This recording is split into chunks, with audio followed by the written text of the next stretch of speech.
नमस्कार विद्यार्थी मित्रांनो, मी अमोल आगरकर इंजिनियर अमोल चॅनलमध्ये पुन्हा एकदा आपले मनापासून स्वागत करतो। आजच्या व्हिडिओमध्ये आपण बघणार आहोत की महापारेषण महावितरण अपडेट्स म्हणजे त्यामध्ये एक्झाम कधी एक्सपेक्टेड आहे, बऱ्याचशा विद्यार्थ्यांचे त्या रिलेटेड जास्त प्रश्न आहे। त्यानंतर BMCची ॲड कधी येणार आहे, त्यानंतर आपला टेक्निशियन 3 महाजनको यामध्ये सुद्धा जाहिरात अपेक्षित आहे, ती सुद्धा कधी येणार आहे त्याबद्दल थोडंफार एक छोटं मोठं अपडेट आपण देऊ। तत्पूर्वी अतिशय महत्त्वाचं टेलिग्राम बंद होणार अशी एक न्यूज आहे।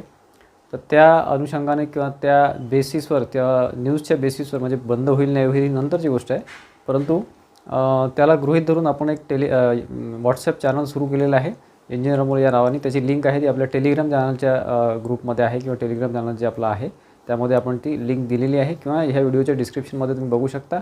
आपलं एक व्हॉट्सॲप चॅनल आपण सुरू केलेलं आहे, त्यामध्ये आता अपडेट्स सगळे येतील आणि टेलिग्राममध्ये सुद्धा येतील, परंतु टेलिग्राम कधीही बंद होऊ शकते अशी न्यूज आहे। जर पुढे जे बंद झालं कधी पण बंद झालं तर आपलं एक टेलिग्राम व्हॉट्सॲप चॅनल जे आहे ते सुरू राहील आणि त्यावर सगळे अपडेट येतील। टेलिग्राम प्लस व्हॉट्सॲप दोन्ही जॉईन करून ठेवा, जेव्हा टेलिग्राम बंद होईल तेव्हा व्हॉट्सॲप चॅनल आपलं सुरू राहील, ठीक आहे। तर मित्रांनो, महापारेषण महावितरण भरतीमध्ये सध्या वेग आलेला आहे। महापारेषणमध्ये एक्झाम डेट कधीही अनाऊन्स होऊ शकते असा एक अंदाज इथे व्यक्त होत आहे। त्यामध्ये महापारेषणमध्ये सिनियर पोस्टसुद्धा आहे, डेप्युटी एक्झिक्युटिव्ह किंवा executive engineer, additional executive, senior technician, technician 1, technician 2 आणि फ्रेशर्सच्या जे ITIचे आहे, विद्युत सहाय्यक आहे आणि असिस्टंट इंजिनियर, ठीक आहे। तर त्यामध्ये स्टेप बाय स्टेप ह्या एक्झाम होणार आहे। बऱ्याचशा विद्यार्थ्यांचे त्या रिलेटेड प्रश्न आहे, परंतु सप्टेंबर एंड म्हणजे साधारण 20 ते 25 सप्टेंबरच्या नंतर एक्झाम कधी येऊ शकते आणि ऑक्टोबरमध्ये तर एक्सपेक्टेड आहेच, कारण आता इलेक्शन थोडंसं लेट गेलेलं आहे, ठीक आहे। त्यामुळे त्या अनुषंगाने किंवा तशा प्लॅनिंग करून अभ्यास करा। डेट्स वगैरे तुम्हाला मिळतीलच, म्हणजे एक्सपेक्टेड डेट किंवा डेट बुक झाली असेल तर तुम्हाला कुठेतरी ते टेलिग्रामवर किंवा यूट्यूबवर ते कळूनच जाईल, त्यामुळे त्या रिलेटेड तसं तुम्ही अभ्यास करू शकता।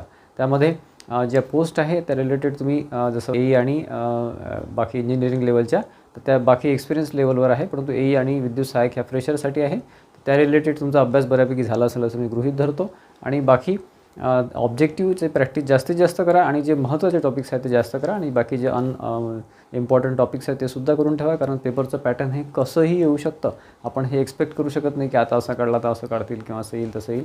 प्रिव्हियस पेपर म्हटल्यापेक्षा MSCBचे नसतील, पण इतरसुद्धा असतील, रेल्वेजचे असतील, तुमचे DRDOचे असतील किंवा आणखी पेपर्स तुम्ही दिले असाल बाकीचे सेंट्रल गव्हर्नमेंटचे, ते सुद्धा तुम्ही रेफर करू शकता। प्रिव्हियस पेपरमधलं जास्तीत जास्त येण्याची शक्यता असते, परंतु IBPS पॅटर्न आहे। IBPS हे कुठेही कसंही फिरून वगैरे असे प्रश्न विचारत असतात, त्यामुळे तशा अनुषंगाने तयारी ठेवा, ठीक आहे। बाकी एक्झाम तुम्हाला मी ऑलरेडी सांगितलं 20 सप्टेंबरच्या पुढे कधीही डेट येऊ शकते किंवा त्याच्या आधीसुद्धा डेट येऊ शकते आणि सप्टेंबरच्या एंडिंगला इंजिनिअरिंगचे आणि ऑक्टोबरच्या फर्स्ट सेकंड वीकमध्ये ITIच्या बेसचे पेपर हे होऊ शकतात, ठीक आहे। राहिला प्रश्न महावितरण भरतीचा, तर महावितरण भरतीमध्ये सध्या एक्झाम आपण एक्सपेक्ट करू शकत नाही, म्हणजे सध्या तरी आपल्याला अपेक्षा वाटत नाही आहे। हे इलेक्शन किंवा इलेक्शनच्या पुढेच शक्यता आहे।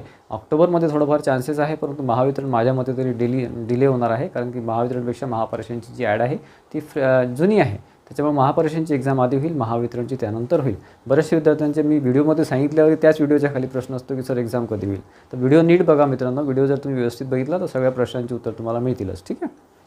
तर महावितरण ही माझ्या मते ऑक्टोबर किंवा त्याच्या पुढे होईल आणि सप्टेंबर-ऑक्टोबरमध्ये महापारेषणची एक्झाम होऊ शकते। आधी सिनियर पोस्टच्या होतील, जसं सिनियर पोस्टचं तुम्हाला नोटिफिकेशन आलं तसं तुम्ही लक्षात घ्या की पुढे आपल्या पोस्टची एक्झाम येऊ शकते किंवा तुमच्या पोस्टची एक्झाम येऊ शकते, ठीक आहे। त्याच्यामुळे त्या प्लॅनिंगने तुम्ही अभ्यास करणं अपेक्षित आहे। ऑब्जेक्टिव्ज वगैरे जास्त सॉल्व करा, टेस्ट वगैरे जास्त सॉल्व करा आणि त्या रिलेटेड जे काही आहे आता आपण आपल्या टेस्ट सिरीज म्हणजे आपलं ॲप आहे इंजिनियर अमोल ॲप, त्यावर आपण टेस्ट सिरीजसुद्धा आता सध्या दिलेली आहे आणि सध्या डिस्काउंटमध्ये आहे, 29, 30, 31ला डिस्काउंट दिलेलं आहे। तर 3 दिवस ते डिस्काउंट मोठ्या प्रमाणात चालणार आहे, त्यानंतर बरेच दिवस म्हणजे 1 महिन्यापर्यंत डिस्काउंट तुम्हाला मिळणार नाही, ठीक आहे।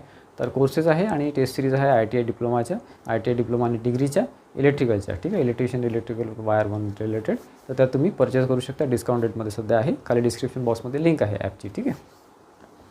आणि मित्रांनो, अभ्यासामध्ये कमी पडू नका, निगेटिव्ह गोष्टींपासून दूर राहा, कारण कसं आहे आपण अभ्यास करत असतो परंतु बऱ्याचशा निगेटिव्ह, आता बऱ्याचशा विद्यार्थ्यांचे प्रश्न होते की सर फॉर्म किती आले, कॅटेगरी वाईज फॉर्म किती आले। अरे तुला काय करायचं आहे बाबा, कॅटेगरी वाईज फॉर्म किती येऊ, तुमचा अभ्यास म्हणजे तुमचे 10 सीट जरी असतील, 5 सीट जरी असतील तरी तुझं सिलेक्शन झालं पाहिजे, असा तुमचा अभ्यास असला पाहिजे। फॉर्म तिथे किती आले मी या गोष्टींना महत्त्व देत नाही, त्याच्यामुळे ते बऱ्याचशा याच्यामध्ये मी पडतच नाही। मला बऱ्याचशा विद्यार्थ्यांचे कमेंट आले, परंतु मी त्या गोष्टीचं अजिबात त्यावर मी फोकस करत नाही किंवा त्यावर माझं लक्ष नसते। मी स्वतः जरी एक्झाम दिली असती तरी फॉर्म किती आले याकडे मी लक्ष दिलं नसतं, ठीक आहे। त्याच्यामुळे माझी तुम्हाला एक विनंती आहे की या गोष्टीत पडू नका, अभ्यास तुमचा इतका स्ट्रॉंग करा की 5 जरी तुमच्या जागा असतील कॅटेगरी वाईज तर तुम्हाला तुमचं सिलेक्शन 5मध्ये झालं पाहिजे, असा तुम्ही अभ्यास करा, ठीक आहे। आणि बाकी ऑब्जेक्टिव्ह वगैरे जास्तीत जास्त सॉल्व करा, रिवाईज करा, रिवाईज जास्तीत जास्त करा, ऑब्जेक्टिव्ह सॉल्व करा आणि व्हिडिओच्या थ्रू यूट्यूबवर जे फ्री व्हिडिओज आहेत त्याच्या थ्रू तुम्हाला सर्च करून तुम्हाला बरेचसे मिळतीलच आणि तुम्ही जर कोर्स वगैरे घेतला असेल तर त्याची जास्तीत जास्त रिवाईज करा. एकदा एक्झाम डेट आली की पुढे आपण आणखी त्या रिलेटेड व्हिडिओ देऊच आणि तुमच्या एक्झामच्या फायनलपर्यंत तुम्हाला म्हणजे एक्झामपर्यंत तुम्हाला आपण असंच गायडन्स करत राहणार आहे. त्यानंतर टेक्निशियन 3 महाजनको. टेक्निशियन 3 महाजनको अतिशय महत्त्वाची रिक्रुटमेंट आहे. मागच्या 1-1.5 वर्षापासून आपण वाट बघतो आहे. ITI बेसवर ही वॅकन्सी आहे. साधारण 800 बेस पोस्ट येणार आहे असं यांनी ऑलरेडी नोटिफाय केलं होतं बऱ्याचशा ते म्हणजे लोकसभेच्या इलेक्शनच्या आधी. अजूनपर्यंत जाहिरात आलेली नाही आहे, परंतु त्यावर प्रोसेस सुरू आहे. जे काही आपण माहिती घेतो त्यानुसार त्याचा प्रोसेस सुरू आहे. कधी त्याचं रिक्रुटमेंटचं नोटीस येऊ शकतं. एकदम रिक्रुटमेंट येणार नाही, न्यूजपेपरमध्ये नोटीस येईल आणि त्यानंतर तुमचं कन्फर्म नोटिफिकेशन येऊन जाईल. ठीक आहे. तर त्याच्यामध्ये सध्या एक साधारण आपण बघा ऑक्टोबरच्या फर्स्ट वीकपर्यंत म्हणजे सप्टेंबरमध्ये शक्यता कमी वाटत आहे मला. सप्टेंबरमध्ये त्यांची प्रोसेस चालणार आहे. तर सप्टेंबरच्या एंडिंगला वगैरे काहीतरी कुठेतरी आपल्याला अपडेट येईल. आपल्या चॅनलशी कनेक्टेड राहा, त्याचंसुद्धा आपण अपडेट देऊच. आणि त्या रिलेटेड अतिशय महत्त्वाचा महाजनको टेक्निशियन 3चा कोर्ससुद्धा आपल्या ॲपवर आहे. महावितरण महापारेषण महानिर्मितीचं मॅथ्स आणि रिझनिंग या नावाने तो कोर्स आहे. तिथे तुम्हाला सगळं महाजनको टेक्निशियन 3चं सगळं सिलेबस आपण इथे कव्हर करणार आहे. साधारण 50 ते 55 लेक्चर्स आतापर्यंत अपलोड केलेले आहे. पुढे अजून काही अपलोड्स होतील त्यामध्ये. त्यानंतर मित्रांनो BMCमध्ये JEE आणि AE आणि सब इंजिनियर वगैरे ज्या काही वॅकन्सी असतात मेकॅनिकल, सिव्हिल, इलेक्ट्रिकलच्या त्या बेसिसवर म्हणजे डिप्लोमा डिग्रीच्या, तर त्याचंसुद्धा रिक्रुटमेंट अपेक्षित आहे. पुढच्या 1 ते 1.5 महिन्यामध्ये सप्टेंबरमध्ये त्याचं पॉझिटिव्हली काहीतरी अपडेट येण्याची शक्यता आहे. BMCच्यासाठी जे काही 2 वर्षापासून विद्यार्थी वाट बघत आहे त्यांना अतिशय चांगली न्यूज यावर्षीच्या एंडिंगच्या आधीच मिळणार आहे. म्हणजे साधारण सप्टेंबर किंवा ऑक्टोबरमध्ये फायनलाइज ते होऊन जाईल आणि सप्टेंबरच्या एंडिंगपर्यंत त्याचं पॉझिटिव्हली अपडेट मी असं नाही म्हणणार की एकदम जाहिरातच येईल, काहीतरी पॉझिटिव्ह अपडेट आपल्याला येऊन जाईल. त्यानुसार आपण तयारीत असणं अतिशय आवश्यक आहे. कारण की कसं असतं की काही गोष्टी अशा असतात की आता वॅकन्सी येत नाही किंवा असं काही गोष्टी आपण ऐकून असतो की आता यावर्षी वॅकन्सी येत नाही, इलेक्शनचा पिरियड आहे, पुढच्या वर्षी दिलं वगैरे. तर त्या भानगडीत पडू नका. तुम्ही तयारीमध्ये राहा. तो जो तुमचा तयार केला तुमचा जो अभ्यास असतो तो तुमचा इतर एक्झाममध्ये कामात पडतो. त्याच्यामुळे तुम्ही तयारीमध्ये राहा असं माझं म्हणणं आहे तुम्हाला. आणि बाकी रिक्रुटमेंट ह्या काही ना काही कुठे ना कुठे सुरूच असतात. त्याचा अभ्यास तुम्हाला याचा अभ्यास इथे कामात पडतो, याचा अभ्यास इथे कामात पडतो. असे बरेचसे विद्यार्थी आहे की महापारेषणचा अभ्यास केला परंतु एखाद्या DRDOमध्ये लागले, कुठेतरी रेल्वेमध्ये लागले, रेल्वेचा अभ्यास केला महापारेषणमध्ये लागले, असे बरेचसे विद्यार्थी असतात. त्याच्यामुळे एका एक्झामवर डिपेंड राहू नका. तुम्ही काही ना काही तुमचा अभ्यास व्यवस्थित सुरू ठेवा. अभ्यास व्यवस्थित असला तर माझ्याकडे असे सुद्धा विद्यार्थी आहे की जे 4-4 ठिकाणी सिलेक्शन त्यांचं झालेलं आहे. त्यांनी चॉईस केलेली आहे की कुठे जॉईन करायचं. अशी तुमची सिच्युएशन 1-2 वर्षामध्ये आली पाहिजे असा अभ्यास करा. ठीक आहे. त्यासाठी म्हणतो मी तयार राहा. तर मित्रांनो आजच्या व्हिडिओमध्ये आपण जास्तीत जास्त महत्त्वाचे अपडेट द्यायचा प्रयत्न केलेला आहे आणि थोडीफार तुम्हाला बूस्टअप द्यायचा प्रयत्न केलेला आहे. निराश होऊ नका.